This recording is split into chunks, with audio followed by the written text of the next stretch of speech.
I just finished this 1800 feet on Royston Road. I'm starting at the back gate, which is joining into the barn. And it's kind of it's a cross fence.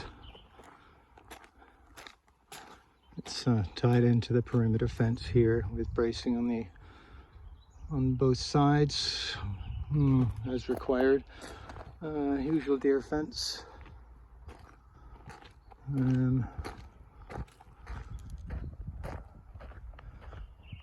This is on Royston Road.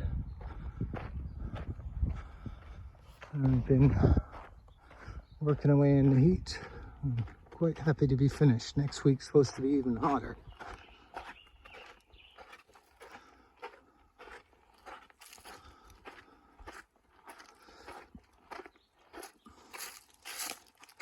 There it is. Gate out the back to a bit more property. It's not exactly on the property line, so there's more space out the back if he needs it, but this gives the dog space and keeps the bear out. I'm gonna go out this way.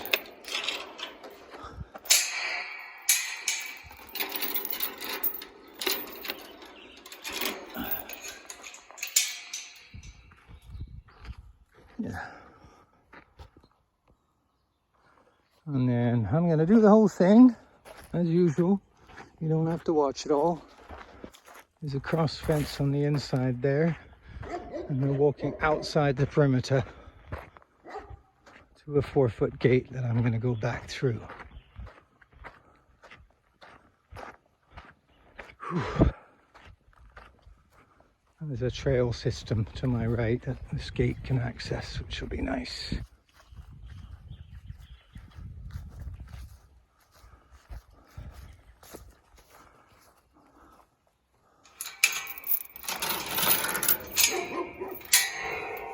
Back inside.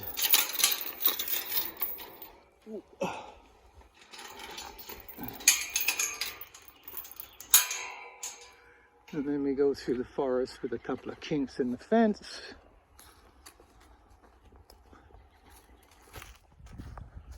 Between some trees here.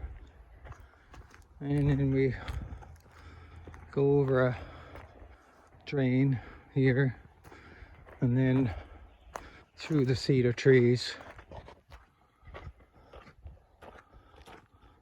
and then a kink away from the property line, change of direction right in amongst the trees here, so you see what I can do if I need to. And then it's pretty straight. A lot of tension on this one because it's a full 100-meter roll. So you can see the road frontage at the end with its double rail.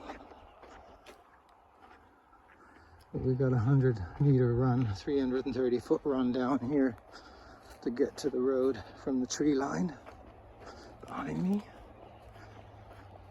Whew, it's hot on this side. Yeah, the customer helps me with the fence posts. They're not as straight as my string line version, but they're fine.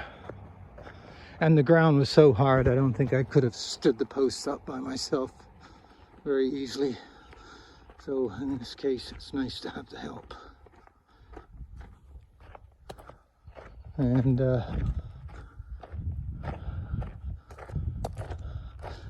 on the back section, I put my rails horizontal level, so it made all the cuts 90 degrees. And then on the front, we've gone to there it is, to a flow with the wire, and then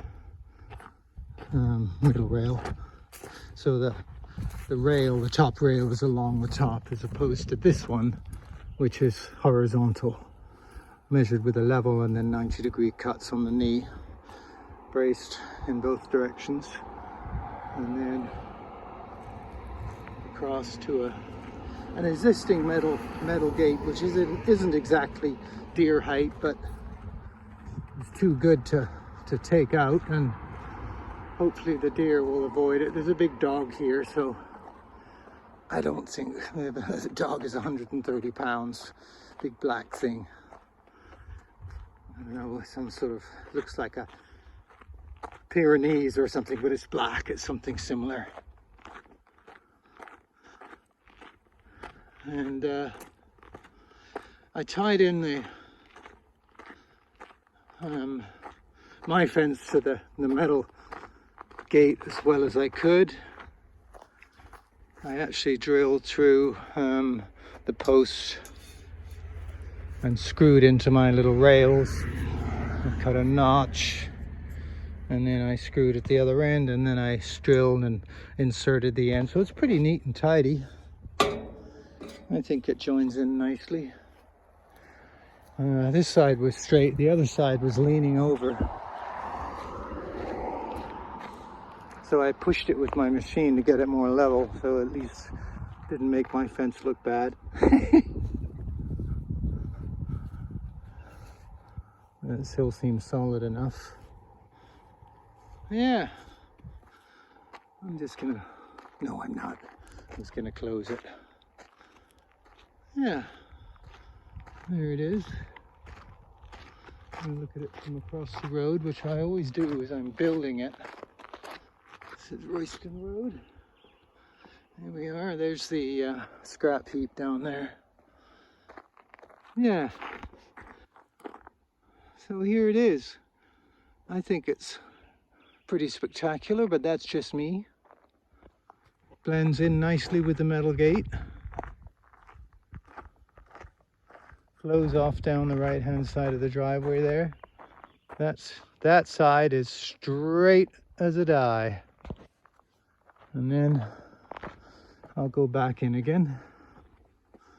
This front was so rocky. We struggled to get the posts in, and we actually dug in a couple. And when we dug into it, it was just rock. I think there's a lot of fill along the front.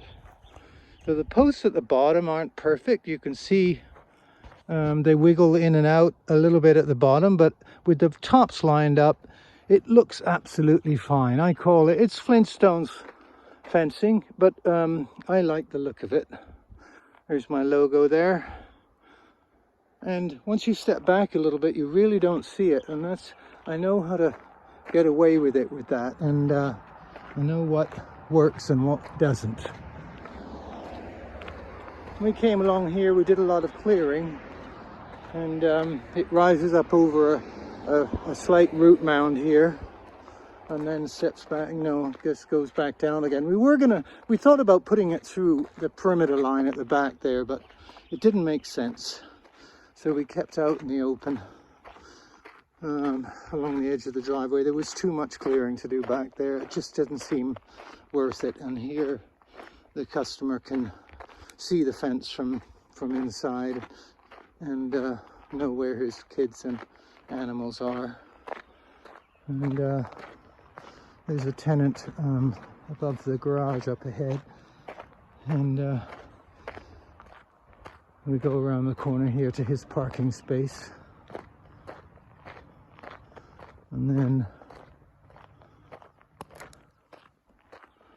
I brace this corner. There's a lot of tension on this corner, and I just put this post, it's a bit unorthodox, but I put a post against the base of the tree, and it can be adjusted by undoing that screw and pushing it down. I put reflectors here because this is a little bit of a corner that juts out a little bit. And then past the little barn, and then I put two reflectors here just to remind people as they sweep around the corner here at night that you can't go ahead. Just a little nudge, and then we're coming back to that gate.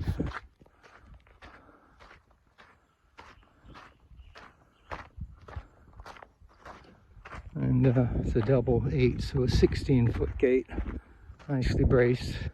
And then this one, I decided to put the top rail horizontal all the way across from the edge of the barn because it worked well enough, and it ties in with the style at the back here of having the rail a little bit down. This is tied in nicely with the barn.